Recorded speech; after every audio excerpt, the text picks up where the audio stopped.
Senator साहब की तरफ आना चाहूँगी। सेनेटर हुमायूं, आप क्या समझते हैं? पहले आपका कमेंट चाहूँगी एमक्यूएम की 17 सीटों के ऊपर, यानी कराची को अगर मैं देखती हूँ, आई एम फ्रॉम कराची, तो 22 सीटें बनती हैं जिसमें से 17 एमक्यूएम ने जीती हैं। और बड़ा इंटरेस्टिंग आज मैं एक एनालिसिस देख रही थी कि बाकी जो 4 सीटें हैं उसमें लगभग कई ऐसी जगह है जहाँ उनको 500 या 300 से ज़्यादा वोट नहीं मिले।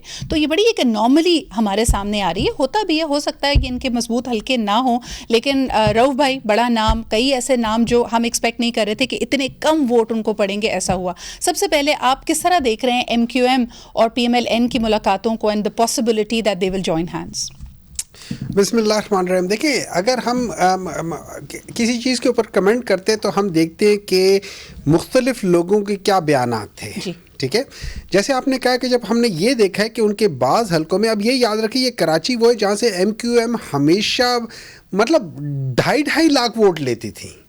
अब अगर 2.5 लाख किसी हलके में वो कम हो के वहाँ पे 200, 250, 300, 500, 2000, 2500 हो गए, so that means there is something either cooking or something not right. मैं तो इसलिए ऐसे देखता हूँ। अब उसके बाद मैं फिर जीडीए वालों का बयान देखता हूँ कि उन्होंने कहा कि उनको ऑफ़र हुई थी कि अगर आप ये काम कर लोगे तो जैसे हमने एमक्यूएम को 15 सीटें दे रहे हैं तो आपको भी हम इतनी सीटें दे देंगे। एंड नाइस ऑफ देम कि उन्होंने एक प्रिंसिपल स्टांस लेकर उन्होंने कहा कि थैंक यू वेरी मच, हम अपने बलबूते पे जो करेंगे, हम ये नहीं करेंगे।